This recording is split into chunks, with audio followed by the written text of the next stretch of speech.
ਵਾਹਿਗੁਰੂ ਸਾਹਿਬ ਜੀ।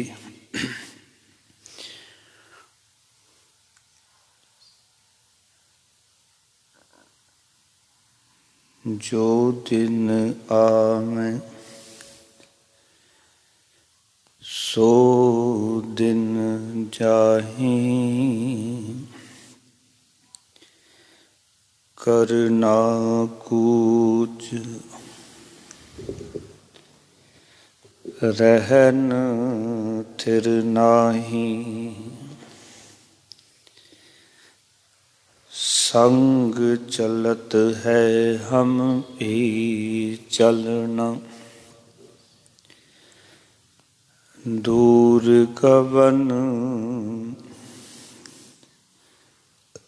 सिर ऊपर मरना। क्या तू सोया जाग आना, तैं जीवन जग सच जाना। जिन जियो दिया सो रिजक अम्बरावै, सब घट भीतर हाट चलावै। कर बंदगी छाड़ मैं मेरा, हृदय नाम सवार सवेरा। जन्म सिरानो पंथ ना सवारा, सांझ परी दह दिस अंधियारा। कह रविदास निदान दीवाने, चेतस नाही दुनिया फन खाने। सतनाम श्री वाहिगुरु साहिब जी। हरिदा खिंथड़ मेखा अगलियां, जिंद न काई मेख। वारी आपो आपनी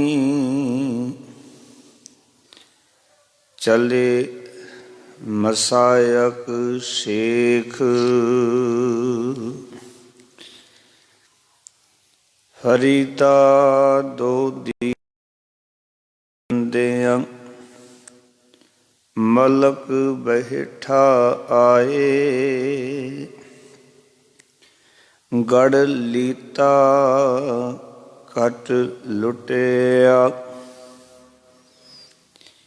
दीवड़े गया बुझाए, गढ़ लीता कट लुटिया। दीवड़े गया बुझाए।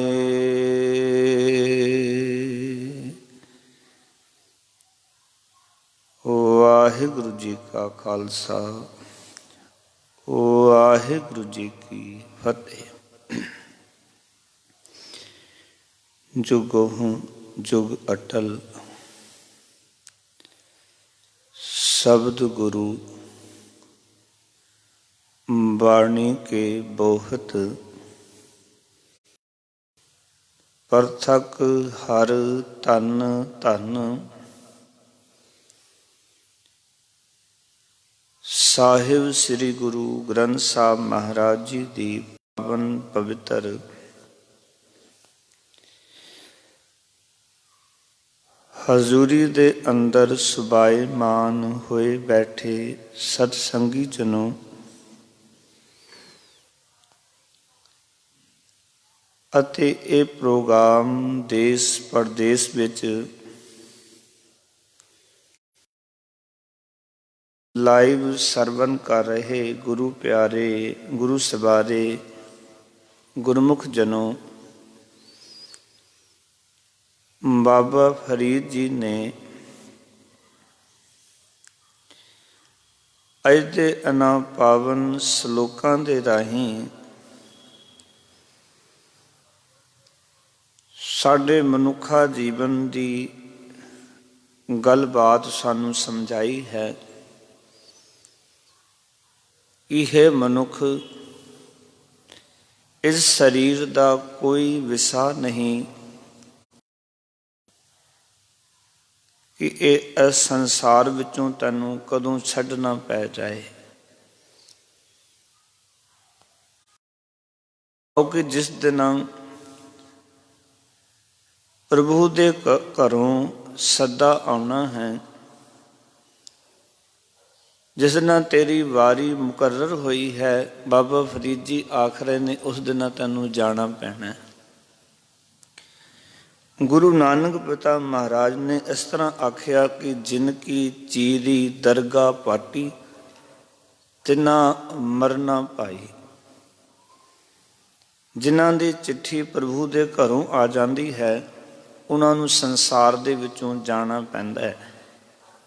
ਬਾਬਾ ਫਰੀਦ ਜੀ ਨੇ ਇੱਥੇ ਇੱਕ ਉਦਾਹਰਨ ਦੇ ਕੇ ਕੱਪੜੇ ਦੀ, ਗੋਦੜੀ ਦੀ, ਵਸਤਰਾਂ ਦੀ ਅਤੇ ਜਿੰਦ ਨੂੰ ਸਮਝਾਇਆ ਕਿ ਦੇਖ ਕੱਪੜੇ ਨੂੰ ਕਿਤੇ ਕੋਈ ਛੇਕ ਖੁੱਲ ਜਾਵੇ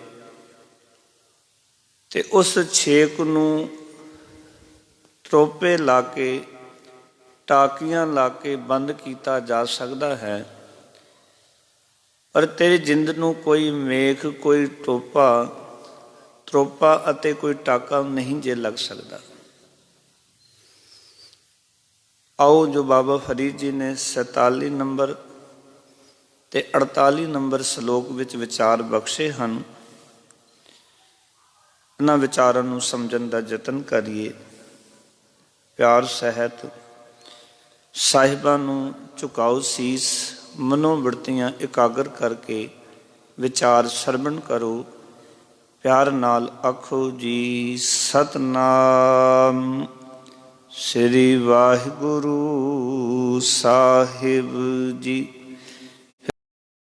ਸਤਨਾਮ ਸ੍ਰੀ ਵਾਹਿਗੁਰੂ ਸਾਹਿਬ ਜੀ। ਮਨੁੱਖ ਸੰਸਾਰ ਦੇ ਵਿੱਚ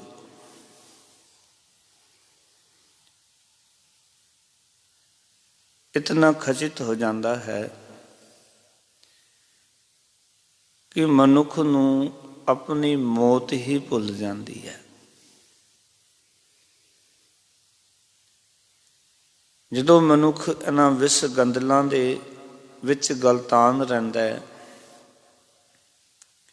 ਇਸ ਸੰਸਾਰ ਦੇ ਪਦਾਰਥਾਂ ਨੂੰ ਭੋਗਦਾ ਹੈ, ਮਾਣਦਾ ਹੈ, ਤਾਂ ਇਹ ਭੁੱਲ ਹੀ ਜਾਂਦਾ ਹੈ ਕਿ ਸੰਸਾਰ ਦੇ ਵਿੱਚੋਂ ਇੱਕ ਦਿਨ ਮੈਂ ਜਾਣਾ ਹੈ।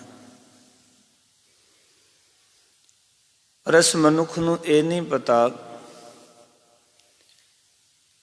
ਕਿ ਇਹ ਸੰਸਾਰ ਦੀਆਂ ਵਿਸ ਗੰਦਲਾਂ ਤਾਂ ਕਿਤੇ ਰਹੀਆਂ,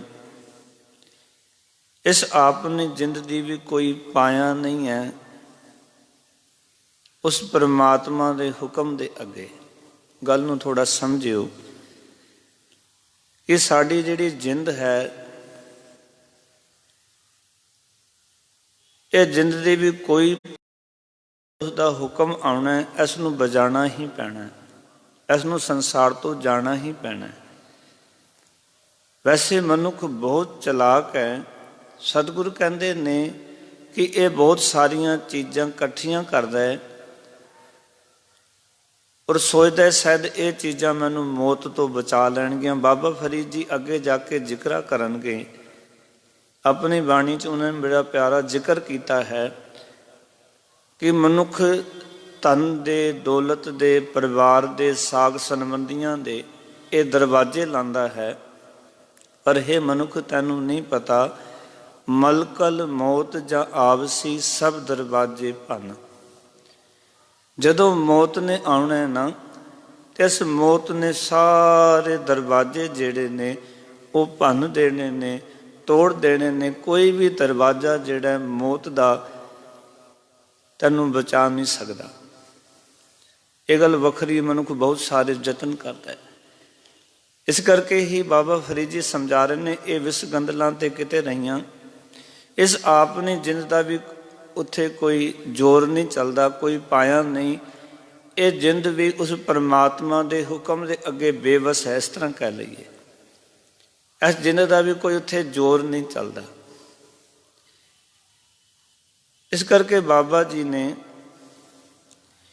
ਇੱਕ ਬੜੀ ਪਿਆਰੀ ਜੀ ਇੱਥੇ ਉਦਾਹਰਨ ਦੇ ਕੇ ਮਨੁੱਖ ਨੂੰ ਸਮਝਾਇਆ। ਆਖਣ ਲੱਗੇ, ਫਰੀਦਾ ਖਿੰਤੜ ਮੇਖਾਂ ਅਗਲੀਆਂ। हे ਫਰੀਦ, ਆਖਣ ਲੱਗੇ ਕਿ ਮਨੁੱਖ ਜਿਹੜਾ ਆਪਣੇ ਤਨ ਤੇ ਲਿਬਾਸ ਪਾਉਂਦਾ ਹੈ, ਨਕਾਰੀ ਹੋਈ ਪਾਉਂਦਾ ਹੈ, ਉਸ ਪਾਏ ਹੋਏ ਕੱਪੜੇ ਦਾ ਵਧੀਕ ਇਤਬਾਰ ਹੋ ਸਕਦਾ ਹੈ, ਪਰ ਇਸ ਸਰੀਰ ਦਾ, ਇਸ ਜੀਵਨ ਦਾ ਕੋਈ ਇਤਬਾਰ ਨਹੀਂ। ਤੁਸੀਂ ਵੇਖੋ ਨਾ, ਕਈ ਮਨੁੱਖ ਜਦੋਂ ਕੱਪੜਾ ਖਰੀਦਣ ਵਾਸਤੇ ਜਾਂਦੇ ਨੇ ਤੇ ਉਹ ਪੁੱਛਦੇ ਨੇ ਕੱਪੜੇ ਦੇ ਵਪਾਰੀ ਨੂੰ, ਜਿਹੜਾ ਦੁਕਾਨਦਾਰ ਹੈ, ਭਾਈ ਇਹ ਕੱਪੜਾ ਕਿੱਦਾਂ ਦਾ ਹੈ, ਮਜ਼ਬੂਤ ਹੈ, ਕਿੰਨਾ ਕੁ ਚਿਰ ਚੱਲੇਗਾ?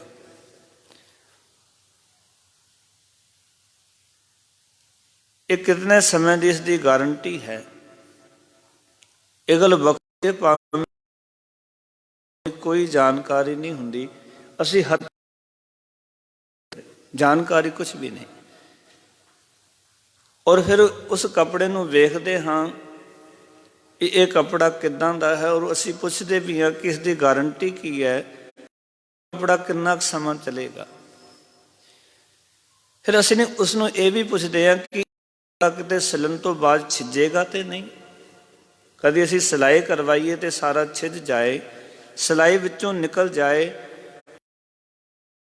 ਦੀ ਬੁਨਿਆਦ ਜਿਹੜੀ ਹੈ ਉਹ ਇਤਨਾ ਸਮਾਂ 2 ਸਾਲ 4 ਸਾਲ 1.5 ਸਾਲ ਇਹ ਚੱਲੇਗਾ। ਨਾਲ ਆਖੇਗਾ ਮੈਂ ਐਸਾ ਕੱਪੜਾ ਦੇ ਰਿਹਾ ਹਾਂ ਕਿ ਇਸ ਕੱਪੜੇ ਨੇ ਛਿੱਜਣਾ ਨਹੀਂ ਹੈ। ਅਸੀਂ ਉੱਥੋਂ ਕੱਪੜਾ ਲੈ ਕੇ ਆ ਜਾਂਦੇ ਹਾਂ, ਗਾਰੰਟੀਆਂ ਨਾਲ ਲੈਂਦੇ ਹਾਂ, ਕਿਤਨੇ ਸਮੇਂ ਦੀ ਗਾਰੰਟੀ ਹੈ ਕੱਪੜੇ ਦੀ। ਇੱਥੇ ਹੀ ਬਸ ਨਹੀਂ, ਜਦੋਂ ਅਸੀਂ ਸਿਲਵਾਉਣ ਵਾਸਤੇ ਜਾਂਦੇ ਹਾਂ, ਪਿਆਰ ਵਾਲਿਓ ਸੱਚ ਜਾਣਨਾ, ਉੱਥੇ ਵੀ ਅਸੀਂ ਟੇਲਰ ਨੂੰ ਕਹਿੰਦੇ ਹਾਂ, ਭਾਈ ਤੂੰ ਧਾਗਾ ਕਿਹੜਾ ਲਾਏਗਾ? ਕਿਤੇ ਐਸਾ ਨਾ ਹੋਵੇ ਕਮਜ਼ੋਰ ਧਾਗਾ ਲਾ ਦੇਵੇਂ ਤੇ 4 ਦਿਨ ਬਾਅਦ ਇਹ ਜਿਹੜਾ ਸਰੀਰ ਦਾ ਬਣਾਇਆ ਲਿਬਾਸ ਹੈ, ਕੱਪੜਾ ਹੈ, ਇਹ ਕਿਤੇ ਉਧੜ ਨਾ ਜਾਏ। ਅਸੀਂ ਮਜ਼ਬੂਤ ਧਾਗਾ ਲਵਾਉਂਦੇ ਹਾਂ, ਨਾਲੇ ਉਸ ਨੂੰ ਵੀ ਪੁੱਛਦੇ ਹਾਂ ਵੀ ਕੱਪੜਾ ਇਹ ਠੀਕ ਹੈ, ਵੀ ਕੁਛ ਚਿਰ ਚੱਲ ਜਾਵੇਗਾ। ਅਸੀਂ ਪੂਰੀ ਤਸੱਲੀ ਕਰਾਉਂਦੇ ਹਾਂ ਉਸ ਕੱਪੜੇ ਦੀ। ਪਹਿਲਾਂ ਜਿਸ ਦੇ ਕੋਲ ਲਿਆ ਉਸ ਦੇ ਕੋਲੋਂ, ਫਿਰ ਜਿਸ ਦੇ ਕੋਲ ਸਿਵਾਉਣਾ ਹੈ ਉਸ ਦੇ ਕੋਲੋਂ ਤਸੱਲੀ ਕਰਦੇ ਹਾਂ। ਫਿਰ ਵੀ ਮੰਨ ਲਓ ਉਹ ਕੱਪੜਾ ਜਿਹੜਾ ਹੈ ਸਿਲਣ ਤੋਂ ਬਾਅਦ ਜਦੋਂ ਮਨੁੱਖ ਪਾਉਂਦਾ ਹੈ, ਉਸ ਨੂੰ ਮਨੁੱਖ ਰੋਜ਼ ਪਿੰਡੇ ਤੇ ਹਟਾਉਂਦਾ ਹੈ। ਹਟਾਉਂਦੇ ਹਟਾਉਂਦੇ ਕਈ ਵਾਰੀ ਉਹ ਕੱਪੜਾ ਜਿਹੜਾ ਹੈ ਉਸ ਵਿੱਚ ਕੋਈ ਨਾ ਕੋਈ ਮੋਰੀ ਜਿਹੜੀ ਹੈ ਉਹ ਖੁੱਲ ਜਾਂਦੀ ਹੈ। ਜਿਵੇਂ ਕੋਈ ਕਿੱਲ ਵੱਜੀ, ਉਸ ਦੇ ਨਾਲ ਛੇਦ ਹੋ ਗਿਆ। ਕਿਸੇ ਹੋਰ ਥਾਂ ਤੇ ਉਹ ਕੱਪੜਾ ਜਿਹੜਾ ਸੀ ਉਹ ਪਾਟ ਗਿਆ। ਤਾਂ ਅਸੀਂ ਕੀ ਕਰਦੇ ਹਾਂ, ਜੇ ਕੀਮਤੀ ਕੱਪੜਾ ਹੋਵੇ ਜਾਂ ਮਨੁੱਖ ਦੇ ਬਜਟ ਅਨੁਸਾਰ ਹੁੰਦੀਆਂ ਇਹ ਸਾਰੀਆਂ ਗੱਲਾਂ, ਵੀ ਭਾਵੇਂ ਜਿਤਨਾ ਮਰਜ਼ੀ ਕੀਮਤੀ ਹੋਵੇ ਪਰ ਇੱਕ ਮਨੁੱਖ ਦਾ ਬਜਟ ਹੈ ਉਹ ਹੋਰ ਨਵਾਂ ਲਿਆ ਸਕਦਾ, ਪਰ ਇੱਕ ਮਨੁੱਖ ਕੋਲ ਨਹੀਂ ਬਜਟ ਹੈ ਉਹ ਨਹੀਂ ਲਿਆ ਸਕਦਾ। ਇਸ ਕਰਕੇ ਉਹ ਕਈ ਵਾਰੀ ਉਸ ਪਾਟੇ ਹੋਏ ਕੱਪੜੇ ਨੂੰ ਪਾਟ ਗਿਆ ਉਹਦੇ ਵਿੱਚ ਉਹ ਤਰੋਪੇ ਲਵਾ ਲੈਂਦਾ, ਟਾਕੇ ਲਵਾ ਲੈਂਦਾ, ਕਈ ਵਾਰੀ ਟਾਕੀਆਂ ਲਵਾ ਲੈਂਦਾ, ਕਈ ਵਾਰੀ ਕੋਈ ਐਸੀ ਚੀਜ਼ ਲਵਾ ਲੈਂਦਾ ਜਿਵੇਂ ਕੋਈ ਲੱਗੇ ਫੈਸ਼ਨ ਹੈ ਨਵਾਂ। ਕਹਿੰਦੇ ਨੇ ਬਾਬਾ ਫਰੀਦ ਜੀ, ਕਹਿੰਦੇ ਇਸ ਜਿੰਦ ਦੀ ਕੋਈ ਪਾਇਆ ਨਹੀਂ, ਪਰ ਇਸ ਨਾਲੋਂ ਨਕਾਰੀ ਹੋਈ ਗੋਦੜੀ ਦਾ ਵਧੀਕ ਇਤਬਾਰ ਹੋ ਸਕਦਾ, ਕਿਉਂਕਿ ਉਸ ਨੂੰ ਵਾਰ-ਵਾਰ ਟਾਕੀਆਂ ਲਾਈਆਂ ਜਾ ਸਕਦੀਆਂ ਨੇ, ਮੇਖਾਂ ਲਾਈਆਂ ਜਾ ਸਕਦੀਆਂ ਹਨ, ਉਸ ਨੂੰ ਵਾਰ-ਵਾਰ ਸਿਲਿਆ ਜਾ ਸਕਦਾ ਹੈ।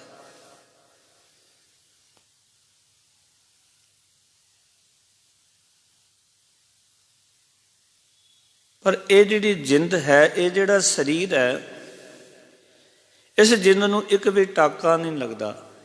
ਕੋਈ ਲਗਾਉਣ ਦਾ ਟਾਕੇ ਯਤਨ ਕਰੇ, ਤਰੋਪੇ ਲਗਾਉਣ ਦਾ ਯਤਨ ਕਰੇ, ਪਰ ਇਸ ਜਿੰਦ ਨੂੰ ਕੋਈ ਮੇਖ ਨਹੀਂ ਲੱਗਦੀ। ਆਓ ਕਿ ਪਾਏ ਹੋਏ ਗੋਦੜੀ ਜੋ ਸਰੀਰ ਦੇ ਉੱਤੇ ਵਸਤਰ ਪਾਇਆ ਉਹ ਫਿਰ ਸਿਲਿਆ ਜਾ ਸਕਦਾ ਹੈ, ਉਸ ਨੂੰ ਹੈ, ਤਰੋਪੇ ਲੱਗ ਸਕਦੇ ਹਨ। ਕਈ ਵਾਰ ਤੁਸੀਂ ਵੇਖੋ ਕਿ ਕੱਪੜਾ ਪਾੜ ਜਾਂਦਾ, ਮਨੁੱਖ ਰਫੂ ਕਰਾ ਲੈਂਦਾ। ਇਸ ਦਾ ਅਰਥ ਹੈ ਕਿ ਪਾਟਿਆ ਕੱਪੜਾ ਰਫੂ ਹੋ ਸਕਦਾ ਹੈ, ਪਰ ਇਸ ਜਿੰਦ ਦੇ ਉੱਤੇ ਰਫੂ ਵੀ ਨਹੀਂ ਹੋ ਸਕਦੀ।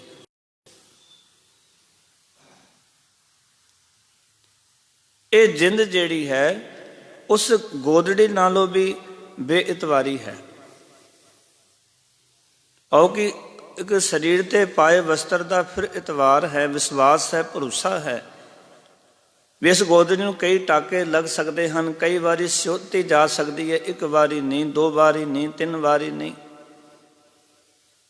ਸਗੋਂ ਇਸ ਗੱਲ ਤੋਂ ਇੱਕ ਮੈਨੂੰ ਘਟਨਾ ਚੇਤੇ ਆਈ।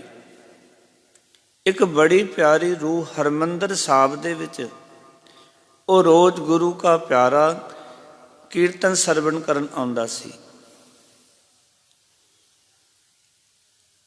ਕਦੇ ਸਮਾਂ ਸੀ ਕਿ ਘਰ ਦੇ ਵਿੱਚ ਬੜੀ ਗਰੀਬੀ ਸੀ ਤੇ ਵਸਤਰ ਉਹ ਪਾਉਣ ਨੂੰ ਮਿਲਦੇ ਸੀ ਜਿਹੜੇ ਵਸਤਰਾਂ ਨੂੰ ਕਈ ਕਈ ਟਾਕੀਆਂ ਲੱਗੀਆਂ ਹੁੰਦੀਆਂ ਸਨ, ਕਿਉਂਕਿ ਗਰੀਬੀ ਕਰਕੇ ਕੱਪੜੇ ਜਿਹੜੇ ਪਾਉਂਦਾ ਸੀ ਉਹਨੂੰ ਕਈ ਕਈ ਟਾਕੀਆਂ ਲੱਗੀਆਂ ਹੋਣੀਆਂ, ਕਈ ਥਾਵਾਂ ਤੇ ਕੱਪੜਾ ਰਫੂ ਹੋਇਆ ਹੋਣਾ, ਇਸ ਤਰ੍ਹਾਂ ਦੇ ਉਹ ਕੱਪੜੇ ਪਾਉਂਦਾ ਸੀ। ਸਮਾਂ ਆਇਆ ਗੁਰੂ ਰਾਮਦਾਸ ਦੇ ਦਰ ਦੀ ਸੇਵਾ ਕੀਤੀ, ਚਾਕਰੀ ਕੀਤੀ। ਗੁਰੂ ਨਾਨਕ ਦਾ ਘਰ ਦਇਆ ਦਾ ਘਰ ਹੈ, ਦਿਆਲੂ ਹੋਏ ਸਤਿਗੁਰੂ, ਕਾਰੋਬਾਰ ਚੱਲ ਪਏ, ਟਰੱਕਾਂ ਦਾ ਮਾਲਕ ਬਣ ਗਿਆ, ਵਪਾਰੀ ਬਣ ਗਿਆ, ਵੱਡਾ ਕਾਰੋਬਾਰੀ ਬਣ ਗਿਆ। ਪਰ ਮਨ ਦੇ ਵਿੱਚ ਇੱਕ ਨਿਮਰਤਾ ਭਾਵ ਆਇਆ ਕਿ ਜਦੋਂ ਵੀ ਰਾਮਦਾਸ ਪਿਤਾ ਦੇ ਦਰ ਤੇ ਜਾਵਾਂਗਾ, ਭਾਵੇਂ ਉਹ ਨਵੇਂ ਕੱਪੜੇ ਪਾ ਕੇ ਜਾਂਦਾ ਸੀ, ਪਰ ਦੋ ਚਾਰ ਥਾਵਾਂ ਤੇ ਉਹਨਾਂ ਦੇ ਉੱਤੇ ਟਾਕੀਆਂ ਲਾ ਲੈਂਦਾ ਸੀ ਵੀ ਜਦੋਂ ਵੀ ਜਾਣਾ ਨਾ ਸਤਿਗੁਰਾਂ ਦੇ ਦਰ ਤੇ ਟਾਕੀਆਂ ਲਾ ਲੈਣੀਆਂ। ਆਓ ਕਿ ਅੰਦਰ ਉਹ ਭਾਵ ਰੱਖਣਾ ਵੀ ਸਤਿਗੁਰ ਕਦੀ ਐਸਾ ਵੀ ਵਕਤ ਸੀ ਕਿ ਮੇਰੇ ਕੋਲ ਇੱਦਾਂ ਦੇ ਕੱਪੜੇ ਹੁੰਦੇ ਸਨ, ਅੱਜ ਤੇਰੀ ਕਿਰਪਾ ਹੋਈ ਇਤਨਾ ਮਾਲੋ ਮਾਲ ਹੋ ਗਿਆ, ਵੱਡਾ ਕਾਰੋਬਾਰੀ ਬਣ ਗਿਆ, ਪਰ ਨਿਮਰਤਾ ਉਹੀ ਜੋ ਪਹਿਲਾਂ ਕਦੀ ਜੀਵਨ ਵਿੱਚ ਜਿੱਥੋਂ ਸ਼ੁਰੂਆਤ ਹੋਈ ਸੀ। ਅਰਦਾਸ ਇੱਕ ਅਰਜ਼ ਕਰੇ, ਜਿਹੜਾ ਮਨੁੱਖ ਆਪਣੇ ਪਿਛੋਕੜ ਨੂੰ ਚੇਤੇ ਰੱਖਦਾ ਉਹ ਕਦੇ ਜੀਵਨ 'ਚ ਹੰਕਾਰ ਨਹੀਂ ਕਰਦਾ। ਅਹੰਕਾਰ ਵੀ ਉਹੀ ਬੰਦੇ ਕਰਦੇ ਜਿਨ੍ਹਾਂ ਨੂੰ ਪਿੱਛੇ ਦਾ ਜੀਵਨ ਭੁੱਲ ਜਾਂਦਾ ਹੈ, ਔਰ ਜਿਹੜਾ ਜੀਵਨ ਮਿਲਿਆ ਉਸ ਦੇ ਵਿੱਚ ਜਿਹੜਾ ਮਨੁੱਖ ਗਲਤਾਨ ਹੋ ਜਾਂਦਾ ਹੈ, ਉਹਨੂੰ ਪਿਛਲਾ ਜੀਵਨ ਚੇਤੇ ਹੈ। ਇੱਕ ਦਿਨ ਬੜੀ ਰੰਗੀ ਹੋਈ ਰੂਹ ਹਰਿਮੰਦਰ ਸਾਹਿਬ ਦੇ ਵਿੱਚ ਉਹ ਕੀਰਤਨ ਸਰਵਣ ਕਰ ਰਿਹਾ ਸੀ। ਕੋਈ ਧਨਾਟ ਸਿੱਖ ਆਇਆ, ਉਸਦੇ ਕੋਲ ਆ ਕੇ ਬੈਠ ਗਿਆ। ਉਸਦੇ ਕੱਪੜੇ ਵੇਖੇ ਵੀ ਕੱਪੜਾ ਨੂੰ ਕਈ ਟਾਕੀਆਂ ਲੱਗੀਆਂ ਨੇ, ਸ਼ਾਇਦ ਗਰੀਬ ਹੋਏਗਾ। ਤੇ ਮਨ ਵਿੱਚ ਉਸਦੇ ਅੰਦਰ ਇੱਕ ਸਵਾਲ ਉੱਠਿਆ, ਕਿਉਂ ਨਾ ਮੈਂ ਇਸ ਸਿੱਖ ਦੇ ਵਾਸਤੇ ਗੁਰੂ ਦੇ ਦਰ ਤੇ ਆ ਕੇ ਬੈਠਾ ਹੈ ਤੈਨੂੰ ਨਵੇਂ ਵਸਤਰ ਲੈ ਕੇ ਦੇ ਦੇਵਾਂ। ਪਰ ਉਹ ਸਮਾਧੀ ਲੀਨ ਬੈਠਾ ਰਿਹਾ। ਉਹ ਸੋਚਦਾ ਸੀ ਹੁਣ ਉੱਠਾਂ, ਕਿਤੇ ਇਹ ਅੱਖਾਂ ਖੋਲੇ ਤੇ ਮੈਂ ਇਸ ਦੇ ਨਾਲ ਗੱਲ ਕਰਾਂ। ਉਹ ਅੱਖਾਂ ਹੀ ਨਹੀਂ ਖੋਲਦਾ, ਬੈਠਾ ਗੁਰੂ ਦੇ ਕੀਰਤਨ ਨੂੰ ਸਰਵਣ ਕਰ ਰਿਹਾ। ਘੰਟਾ ਲੰਘਿਆ, ਉਹ ਕਾਰੋਬਾਰੀ ਆਪ ਉੱਠਿਆ, ਮਨ ਵਿੱਚ ਵਿਚਾਰ ਕੀਤੀ, ਇਹਦੇ ਭਾਗਾਂ ਵਿੱਚ ਹੀ ਨਹੀਂ ਚੰਗਾ ਕੱਪੜਾ ਪਾਉਣਾ। ਕੋਈ ਨਹੀਂ, ਚਲੋ ਆਪਾਂ ਚੱਲਦੇ ਹਾਂ। ਆਓ ਕਿ ਮੇਰੇ ਮਨ 'ਚ ਆਇਆ ਸੀ ਵੀ ਚੰਗਾ ਕੱਪੜਾ ਦੇਵਾਂਗੇ, ਪਰ ਇਹਦੇ ਭਾਗਾਂ ਵਿੱਚ ਹੀ ਨਹੀਂ ਹੈ। ਇਹ ਮਨ ਵਿੱਚ ਵਿਚਾਰ ਕਰਕੇ ਉੱਠਿਆ। ਇਸਦੇ ਉੱਠਣ ਤੋਂ ਬਾਅਦ ਉਹ ਵੀ ਉੱਥੋਂ ਉੱਠ ਪਿਆ ਤੇ ਹਰਿਮੰਦਰ ਸਾਹਿਬ ਤੋਂ ਬਾਹਰ ਆ ਗਿਆ ਉਹਦੇ ਪਿੱਛੇ ਪਿੱਛੇ। ਪਿਆਰਿਓ, ਇੱਕ ਗੱਲ ਆਖੀ ਸਿਖਾ, ਨਾ ਤੂੰ ਆਪ ਜੁੜਿਆ ਕੀਰਤਨ ਵਿੱਚ ਔਰ ਨਾ ਹੀ ਤੂੰ ਮੈਨੂੰ ਜੁੜਨ ਦਿੱਤਾ ਹੈ।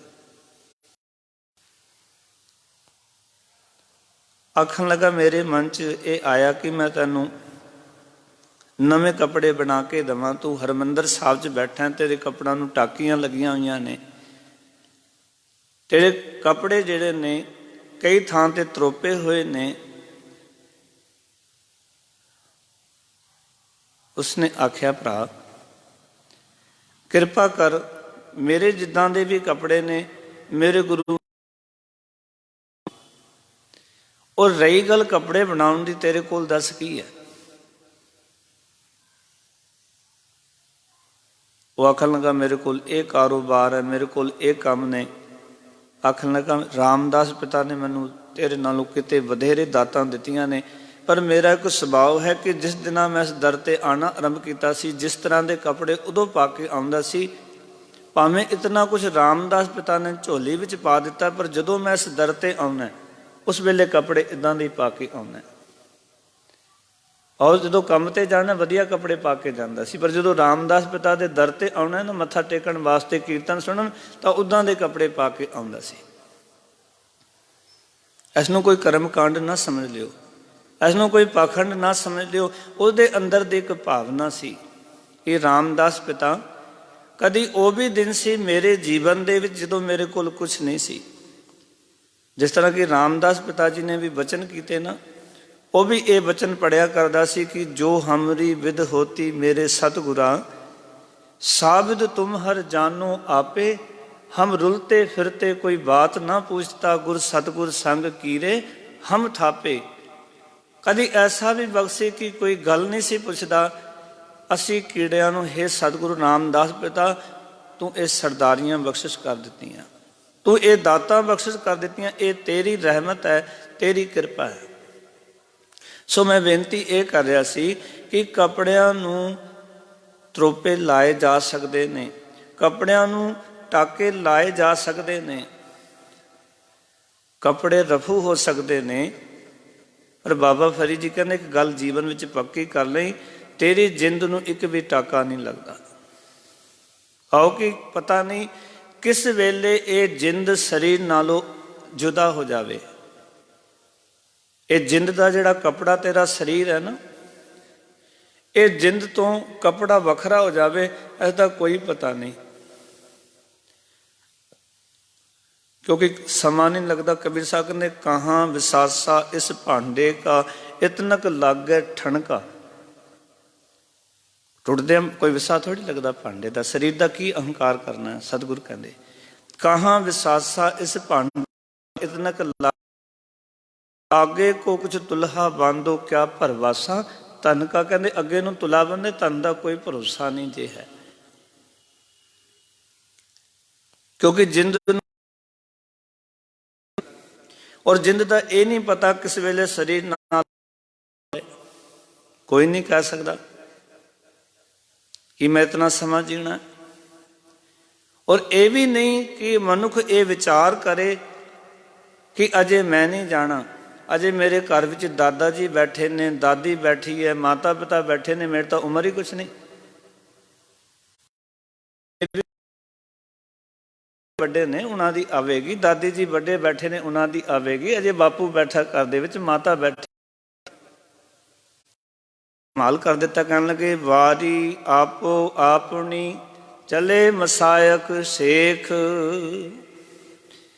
ਬਾਬਾ ਫਰੀਦ ਜੀ ਆਖਣ ਲੱਗੇ ਹਰ ਇੱਕ ਮਨੁੱਖ ਦੀ ਆਪੋ ਆਪਣੀ ਵਾਰੀ ਹੈ, ਇੱਥੋਂ ਤੁਰ ਜਾਣਾ।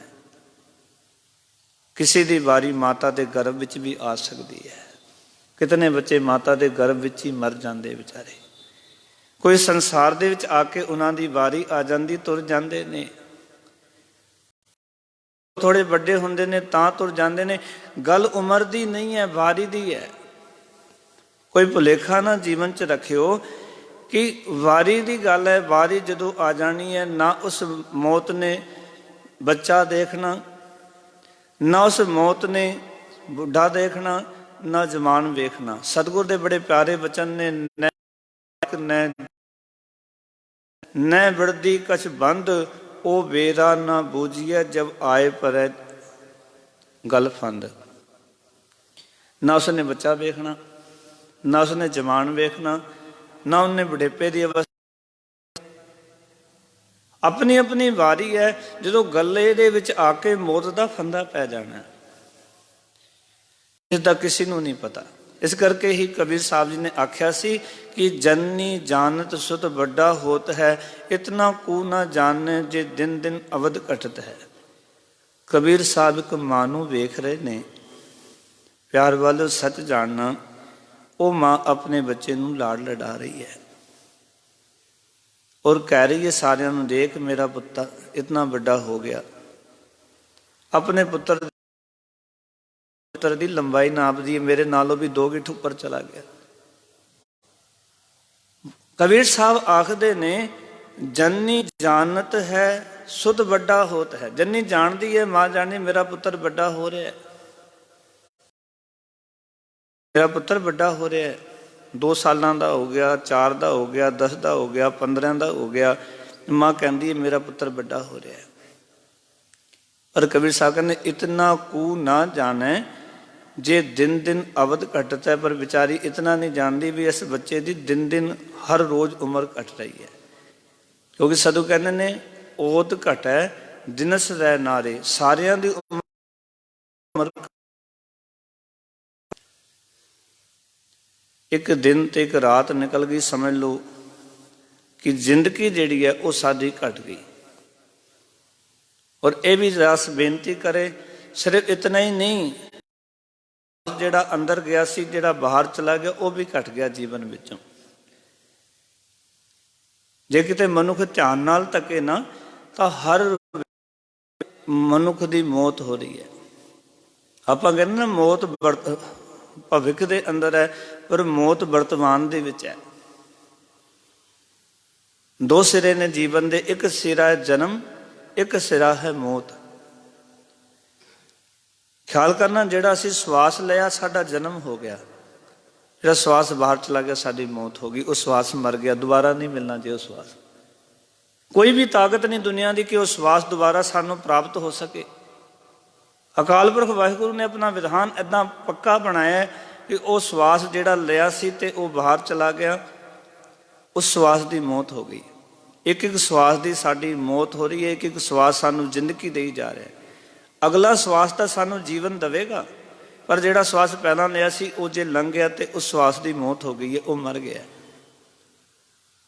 ਇਸ ਕਰਕੇ ਕਬੀਰ ਸਾਹਿਬ ਕਹਿੰਦੇ ਨੇ, ਜਨਨੀ ਜਾਨਤ ਸੁਧ ਵੱਡਾ ਹੋਤ ਹੈ, ਇਤਨਾ ਕੋ ਨਾ ਜਾਣੇ, ਜੇ ਦਿਨ ਦਿਨ ਅਵਧ ਘਟਤ ਹੈ।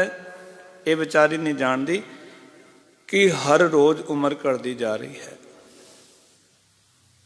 ਬੱਚਾ ਵੱਡਾ ਨਹੀਂ ਹੋ ਰਿਹਾ, ਉਹ ਉਮਰ ਘਟਦੀ ਜਾ ਰਹੀ ਹੈ।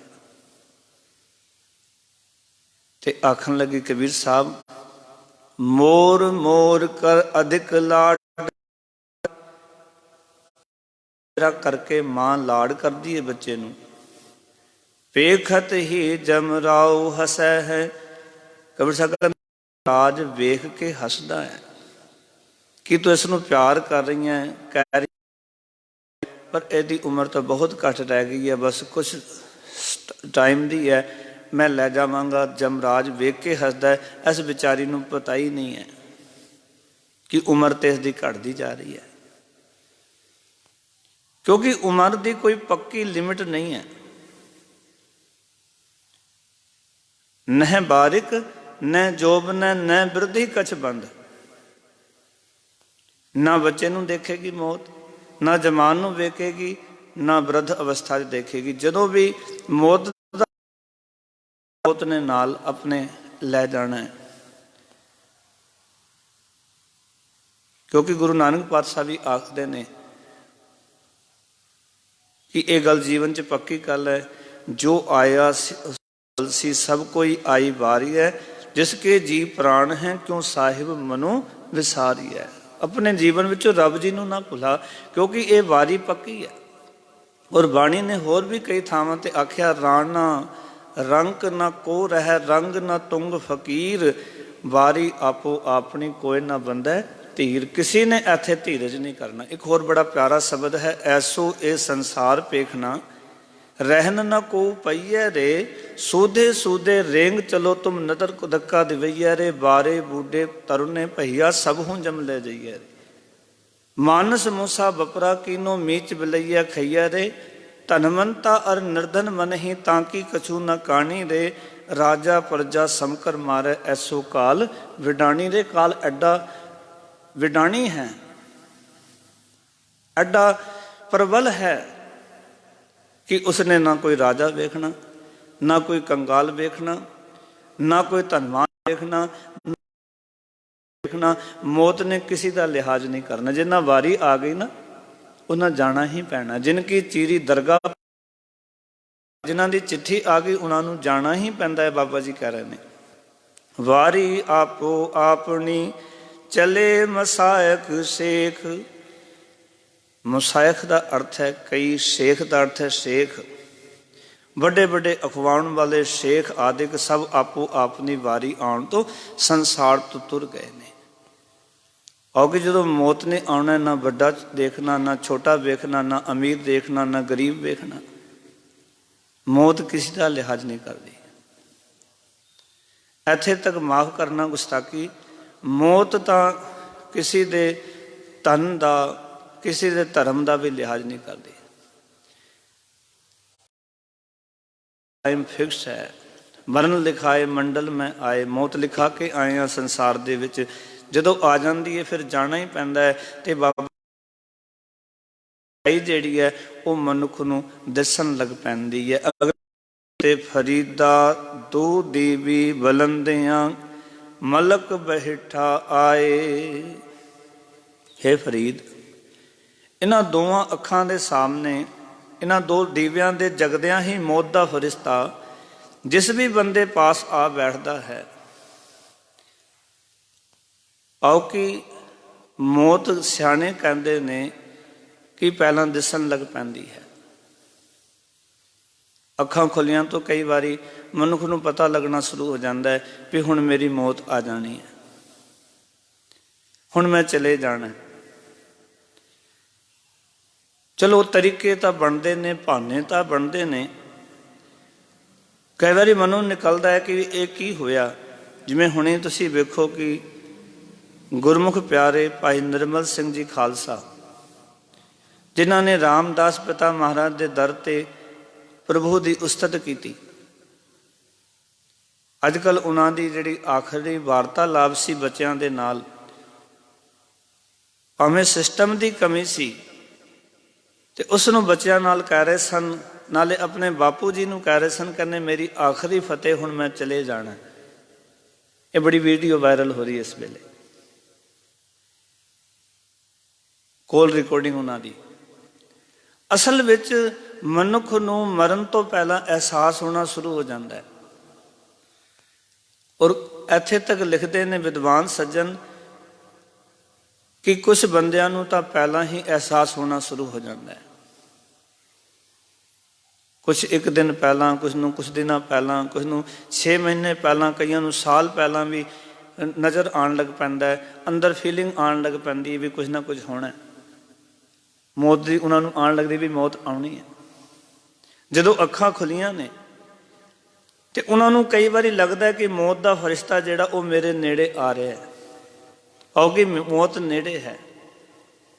ਔਰ ਇਹ ਵੀ ਗੱਲ ਸੱਚਾਈ ਹੈ ਕਿ ਜੀਵਨ ਦੇ ਵਿੱਚੋਂ ਅੱਗਾ ਨੇੜੇ ਆਇਆ, ਪਿਛਾ ਰਿਹਾ ਦੂਰ।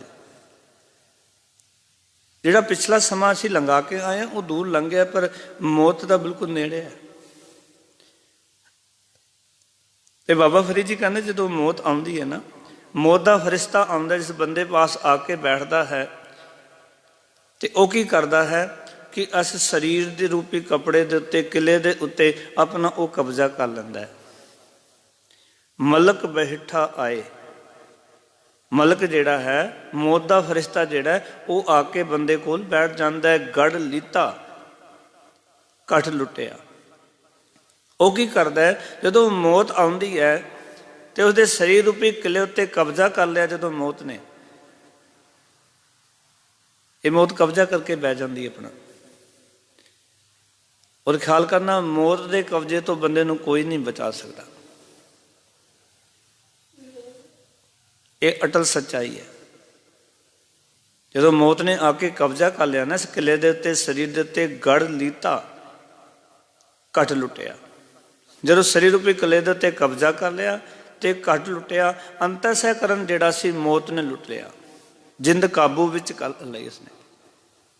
ਜਿਹੜੀ ਜਿੰਦ ਸੀ ਨਾ, ਉਹ ਜਿੰਦ ਜਿਹੜੀ ਸੀ ਉਸ ਕਿਲੇ ਵਿੱਚੋਂ, ਜਿੰਦ ਜਿਹੜੀ ਸੀ ਉਹ ਕਾਬੂ ਵਿੱਚ ਕਰ ਲਈ। ਕਿਉਂਕਿ ਸਰੀਰ ਰੂਪੀ ਇਹ ਕਿਲਾ ਹੈ, ਇਹਦੇ ਵਿੱਚ ਜਿੰਦ ਬੈਠੀ ਹੋਈ ਹੈ, ਇਸ ਜਿੰਦ ਨੂੰ ਕਾਬੂ ਕਰ ਲਿਆ। ਕਿਲੇ ਵਿੱਚੋਂ ਇਸ ਤਰ੍ਹਾਂ ਕਹਿ ਲਵਾਂ ਬੰਦੀ ਬਣਾ ਲਿਆ ਮੌਤ ਦੇ ਫਰਿਸ਼ਤੇ ਨੇ। ਤਾਂ ਜਿੰਦ ਨੂੰ ਕੱਢਦਾ ਹੈ, ਜਿੰਦ ਨੂੰ ਕਾਬੂ ਵਿੱਚ ਕਰ ਲੈਂਦਾ ਹੈ ਤੇ ਇਸ ਦੇ ਵਿੱਚੋਂ ਕੱਢ ਕੇ ਲੈ ਕੇ ਜਾਂਦਾ। ਤੇ ਦੀਵੇ ਜਗ ਰਹੇ ਸਨ, ਜਿਹੜੀਆਂ ਅੱਖਾਂ ਦੇ ਵਿੱਚ ਜੋਤ ਸੀ, ਰੋਸ਼ਨੀ ਸੀ। ਕਹਿੰਦੇ ਦੀਵੜੇ ਗਿਆ ਬੁਝਾਏ, ਇਹ ਅੱਖਾਂ ਦੇ ਦੋਵੇਂ ਦੀਵੇ ਬੁਝਾ ਕੇ ਚਲਾ ਜਾਂਦਾ। ਜਦੋਂ ਮੌਤ ਦਾ ਫਰਿਸ਼ਤਾ ਆਉਂਦਾ ਹੈ, ਜਦੋਂ ਜਿੰਦ ਕੱਢ ਲੈਂਦਾ ਹੈ, ਜਿੰਦ ਕੱਢਣ ਦੀ ਦੇਰ ਹੈ, ਇਹ ਅੱਖਾਂ ਦੇ ਦੀਵੇ ਬੁਝ ਜਾਂਦੇ ਨੇ। ਇਸ ਕਰਕੇ ਕਬੀਰ ਸਾਹਿਬ ਨੇ ਗੱਲ ਸਾਨੂੰ ਸਮਝਾਈ ਸੀ ਕਿ ਜਬ ਲਗ ਤੇਲ ਦੀਵੇ ਮੁਖ ਬਾਤੀ, ਤਬ ਸੂਝੈ ਸਭ ਕੋਈ। ਤੇਲ ਜਲੇ ਬਾਤੀ ਠਹਿਰਾਨੀ, ਸੋਨਾ ਮੰਦਰ ਹੋਈ। ਕਬੀਰ ਸਾਹਿਬ ਕਹਿੰਦੇ ਜਦੋਂ ਤੱਕ ਤੇਰੇ ਅੰਦਰ ਜੋਤ ਹੈ, ਜਬ ਲਗ ਤੇਲ ਦੀਵੇ ਮੁਖ ਬਾਤੀ, ਜਦੋਂ ਤੱਕ ਦੀਵੇ ਵਿੱਚ ਤੇਲ ਤੇ ਬੱਤੀ ਹੈ, ਤਬ ਸੂਝੈ ਸਭ ਕੋਈ। ਉਸ ਵੇਲੇ ਸਭ ਕੁਝ ਸੁਝਦਾ, ਬੰਦੇ ਨੂੰ ਸਮਝ ਆਉਂਦੀ ਹੈ। ਔਰ ਉਸ ਮੌਤ ਦੇ ਫਰਿਸ਼ਤੇ ਦੇ ਬੈਠਣ ਤੋਂ ਪਹਿਲਾਂ ਬੰਦੇ ਨੂੰ ਸੋਝੀ ਹੁੰਦੀ ਕਿ ਮੈਂ ਕੀ ਕਰਨਾ, ਕੀ ਨਹੀਂ ਕਰਨਾ। ਔਰ ਇਹ ਵੀ ਸੱਚਾਈ ਹੈ ਕਿ ਹਰ ਇੱਕ ਬੰਦੇ ਨੂੰ ਪਤਾ ਹੈ ਕਿ ਮੈਂ ਸੰਸਾਰ 'ਚ ਕੀ ਕਰਨ ਆਇਆ। ਉਹ ਜਿਹੜੇ ਕੰਮ ਕਰਦਾ ਉਸਨੂੰ ਸਭ ਕੁਝ ਪਤਾ ਹੈ ਕਿ ਇਹ ਕੰਮ ਮੈਂ ਗਲਤ ਕਰ ਰਿਹਾ, ਇਹ ਠੀਕ ਕਰ ਰਿਹਾ। ਪਰ ਮੈਨੂੰ ਕਈ ਵਾਰੀ ਗਲਤ ਕੰਮਾਂ ਦੇ ਨਾਲ ਐਗਰੀ ਹੋ ਜਾਂਦਾ ਹੈ ਔਰ ਸਹੀ ਕੰਮ ਛੱਡਦਾ ਚਲਾ ਜਾਂਦਾ ਹੈ। ਵੈਸੇ ਉਸਨੂੰ ਪਤਾ ਹੁੰਦਾ ਹੈ ਵੀ ਇਹ ਕੰਮ ਗਲਤ ਕਰ ਰਿਹਾ ਹਾਂ। ਪਿਆਰ ਵਾਲਿਓ, ਸੱਚ ਜਾਣਨਾ, ਕਈ ਵਾਰੀ ਬੰਦੇ ਨੂੰ ਪਤਾ ਹੈ। ਕਬੀਰ ਸਾਹਿਬ ਨੇ ਕਬੀਰ ਮਨ ਜਾਣੈ ਸਭ ਬਾਤ, ਜਾਨਤ ਹੀ ਔਗੁਣ ਕਰੈ, ਕਾਹੇ ਕੀ ਕੁਸਲਾਤ, ਹਾਥ ਦੀਪ ਕੂਏ ਪਰੈ। ਮਨ ਜਾਣਦਾ ਸਾਰੀਆਂ ਗੱਲਾਂ, ਪਰ ਜਾਣ ਕੇ ਬੰਦਾ ਕਈ ਵਾਰੀ ਔਗੁਣ ਕਰਦਾ। ਪਤਾ ਹੁੰਦਾ ਉਸਨੂੰ ਵੀ ਇਸ ਦਾ ਫਲ ਕੀ ਮਿਲਣਾ, ਰਿਜ਼ਲਟ ਕੀ ਹੈ, ਪਰ ਜਾਣ ਬੁੱਝ ਕੇ ਕਈ ਵਾਰੀ ਕਰਦਾ। ਮਾਇਆ 'ਚ ਫਸਿਆ ਹੋਇਆ ਜੀਵ। ਇਸ ਕਰਕੇ ਕਬੀਰ ਸਾਹਿਬ ਕਹਿੰਦੇ ਨੇ ਕਿ ਜਬ ਲਗ ਤੇਲ ਦੀਵੇ ਮੁਖ ਬਾਤੀ, ਤਬ ਸੂਝੈ ਸਭ ਕੋਈ। ਤੇਲ ਜਲੇ ਬਾਤੀ ਠਹਿਰਾਨੀ, ਜਦੋਂ ਤੇਲ ਨੇ ਸੜ ਜਾਣਾ, ਬੱਤੀ ਨੇ ਠਹਿਰ ਜਾਣਾ। ਤੇਲ ਜਲੇ ਬਾਤੀ ਠਹਿਰਾਨੀ, ਸੋਨਾ ਮੰਦਰ ਹੋਈ। ਇਸ ਮੰਦਰ ਨੇ ਸੁੰਨਾ ਹੀ ਹੋ ਜਾਣਾ। ਜਿਹੜਾ ਕਿ ਅੱਖਾਂ ਦੇਖ ਰਹੀਆਂ ਸਨ, ਕੰਨ ਸੁਣ ਰਹੇ ਸਨ, ਜ਼ਬਾਨ ਬੋਲ ਰਹੀ ਸੀ, ਹੱਥ ਪੈਰ ਚੱਲ ਰਹੇ ਸਨ, ਜਦੋਂ ਮੌਤ ਦੇ ਫਰਿਸ਼ਤੇ ਨੇ ਆ ਕੇ ਜਿੰਦ ਕੱਢ ਲੈਣੀ ਹੈ, ਫਿਰ ਸੋਨਾ ਮੰਦਰ ਹੋਈ। ਫਿਰ ਕਹਿਣ ਲੱਗੇ ਰੇ ਬੋਰੇ ਤੋਏ ਘਰੀ ਨਾ ਰਾਖੈ ਕੋਈ। ਹੇ ਚੱਲੇ ਬੰਦੇ, ਤੈਨੂੰ ਘਰ 'ਚ ਕਿਸੇ ਨੇ ਨਹੀਂ ਰੱਖਣਾ। ਜਿਸ ਘਰ ਦਾ ਤੂੰ ਮਾਣ ਕਰੀ ਬੈਠਾ ਹੈ, ਇਹਦਾ ਹੰਕਾਰ ਹੈ, ਧੰਦਾ, ਇਸ ਧਨ ਨੇ ਤੇਰਾ ਸਾਥ ਨਹੀਂ ਦੇਣਾ, ਨਾ ਘਰਦਿਆਂ ਨੇ ਤੇਰਾ ਸਾਥ ਦੇਣਾ। ਰੇ ਬੋਰੇ ਤੋਏ ਘਰੀ ਨਾ ਰਾਖੈ ਕੋਈ, ਤੂੰ ਰਾਮ ਨਾਮ ਜਪ ਸੋਈ। ਕਾਕੀ ਮਾਤ ਪਿਤਾ ਕਹੋ ਕਾਕੋ, ਕਵਨ ਪੁਰਖ ਕੀ ਜੋਈ। ਕੱਢ ਫੂਟੈ ਕੋਈ ਬਾਤ ਨਾ ਪੁੱਛੈ, ਕਾਢੋ ਕਾਢੋ ਹੋਈ। ਜਦੋਂ ਕੱਢ ਫੁੱਟੈ, ਜਦੋਂ ਇਸ ਘੜੇ ਨੇ ਫੁੱਟ ਜਾਣਾ, ਟੁੱਟ ਜਾਣਾ, ਤੇ ਫਿਰ ਜੋ ਕਿਸੇ ਨੇ ਗੱਲ ਨਹੀਂ ਪੁੱਛਣੀ ਤੇਰੀ, ਸਾਰਿਆਂ ਨੇ ਕਹਿਣਾ ਹੁਣ ਛੇਤੀ ਕਰੋ, ਕਿਹਦਾ ਇੰਤਜ਼ਾਰ ਕਰਨਾ ਹੈ। ਸਾਰਿਆਂ ਨੇ ਆਖਣਾ ਵੀ ਹੁਣ ਸਮਾਂ ਨਹੀਂ ਰੋਕ। इस करके बाबा फरीद जी ने सानू समझाया कि भाई कि मौत जिहड़ी है वो बंदे नू पता है आउणी है एक दिन।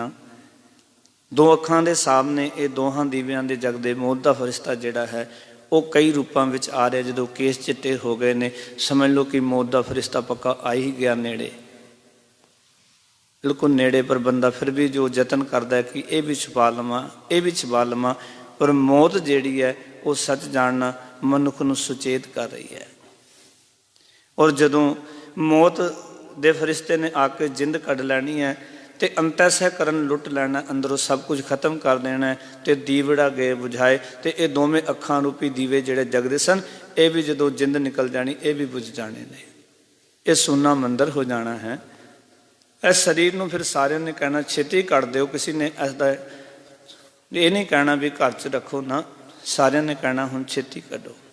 इत्थे तक कहा गुरु बाबा जी ने, प्रीतम जान लिहो मन सुख सो सब को नाही, सुख में आन बहुत मिल बैठत रहत चहूँ दिस घेरै, विपत परी सब न आवत नेरै, कर की नार बहुत हित जासो जब ही हंस तजी ए काया, प्रेत प्रेत कर भागी यह विद को व्यवहार बनियो है, जासो नेह लगायो अंत बार, नानक बिन हर जी को काम ना आयो। अंत वेले किसी ने तेरे काम नहीं आना। गुरु कृपा करे कि एक दिन इस शरीर ने टुट जाना है, जिंद उस फरिश्ते ने कढ़ लैनी है, तो ख्याल करना उस तो बाद बंदगी नहीं हो सकनी। उस तो पहला पहला जदों तैनूं जीवन मिलिया, बाबा फरीद जी कहते ने जिस काम वास्ते आया बंदिया वो काम कर लै, बंदे बंदगी इख्तियार साहिब रोज़ तरों के प्यार, बंदगी कबूल कर। वो मर्जी है मालक दी, भावें वो प्यार करे तैनूं, भावें वो गुस्सा करे, तेरा काम है बंदगी करना।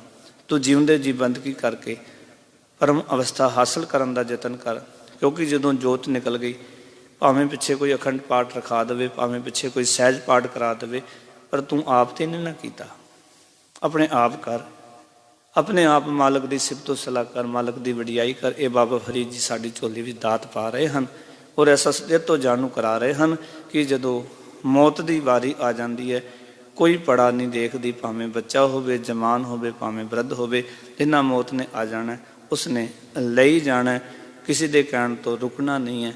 ये सच्चाई जिहड़ी बाबा फरीद जी ने सानू दोनों श्लोकां समझाई। इतने वचन प्रवान गुरु साहब कृपा करन, सारिਆਂ ते अपना मेहरदात रखन और फतेह दी सांझ करो। आखो जी वाहिगुरु जी का खालसा वाहिगुरु जी की फतेह।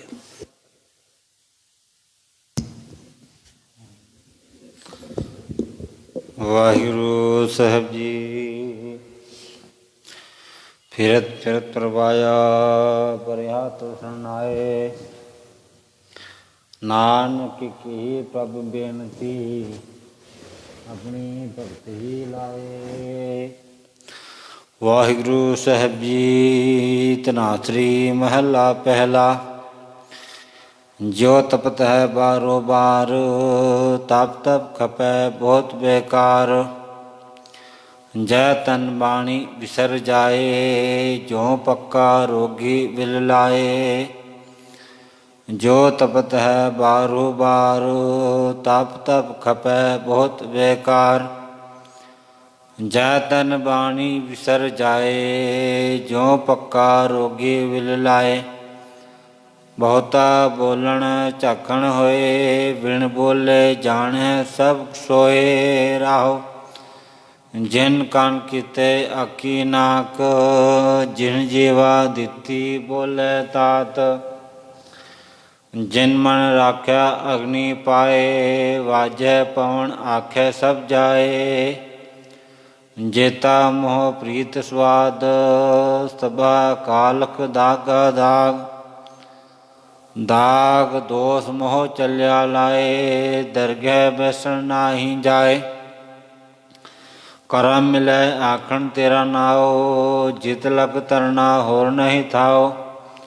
जेको डूबै फिर होवै सार, नानक साचा सर्ब दातार।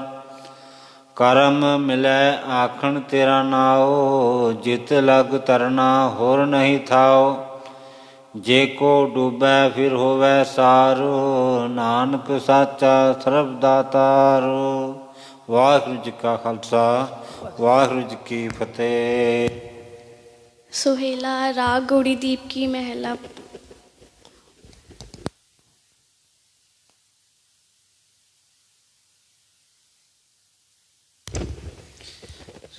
सोहिला राग गुरुदीप की महला पहला। एक ओंकार सतगुर प्रसाद जय कर कीरता किए करते का होए विचार। फिर गावो सोहेला सिवरो सिरजनहारो, तुम गावो मेरे निरपौ का सोहेला। हो वारी जित सोहेले रहाओ, सदा सुख होए रहाओ। नितने जेड़िए समालियन देखेगा देवनहार, तेरे दाने कीमत ना पवे तिस दाते कवन समार। संबत साहा लिखिया मिलकर पावो तेल, देहो सजन असी सड़िया जो होवे साहिब सो मेल। कर कर एहो पहुँचा सदड़ नित पवन, सद्दन हारा सिमरिए नानक से दे आवन। राग आसा महला पहला, छह कर छह गुर छह उपदेश। गुर गुर एको वेस अनेक, बाबा जय कर करते कीरत होए। सोकर राख वडाई तोए रहाओ, विश्वे चसियाँ कड़ियाँ पहरा। तिथि वारी महा हुआ सूरज एको रुत अनेक, नानक करते के केते वेश। राग तनासरी महला पहला, गगन में थाल रव चंदी पने तारिका मंडल जनक मोती। तूप मन आलो पवन चवरो करे, सगल बन राय फुलंत ज्योति। कैसी आरती होए पव खंडना तेरी आरती, अनहता शब्द वाजंत पेरी रहाओ। सहस तव नैन नैन है तोय कहो, सहस मुरत नन्ना एक तो ही। सहस पद बिमल नन एक पद गंध बिन, सहस तव गंध इव चलत मोही। सब में जोत जोत है सोई, तिसजे चानण सब में चानण होए। गुर साखी जोत प्रगट होए, ज्योतिष पावै सो आरती होए। हर चरण कमल मकरंद लोभित मनो, अंदिनो मोहे आए प्यासा। कृपा जल दे नानक सारंग को, होए जाते तेरे नाय वासा। राग गौड़ी पूर्वी महला चौथा, काम क्रोध नगर पर परया। मिल साधु कंडल खंडा है, पूरब लिखत लिखे गुर पाया। मन हरलिव मंडल मंडा है, कर साधु अंजलि पुन वड्डा है। कर डंडौत पुन वड्डा है रहाओ, साकत हरस साधना जान्या। तिन अंतर हो मैं कंडा है, ज्यो ज्यो चलै चुबै दुख पावै। जमकाल सह से डंडा है, हर जन हर हर नाम समाणे। दुख जन्म मरण पव खंडा है, अब नासी पुरख पाया परमेश्वर। बो शोभ खंड ब्रह्मंडा है, हम गरीब मस्कीन प्रभ तेरे। हर राख राख वड वड्डा है, जन नानक नाम आधार टेक है। हर नामे ही सुख मंडा है।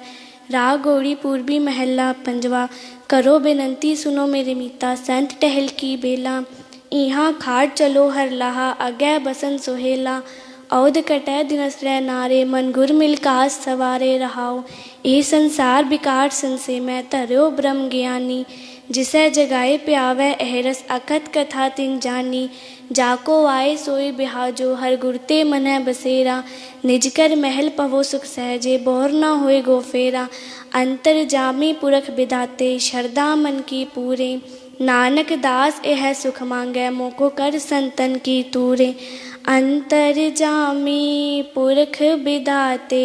शरदा मन की पूरे, नानक दास है सुख मांगै। मोको कर संतन की तूरे। वाहिगुरु जी का खालसा, वाहिगुरु जी की फतेह।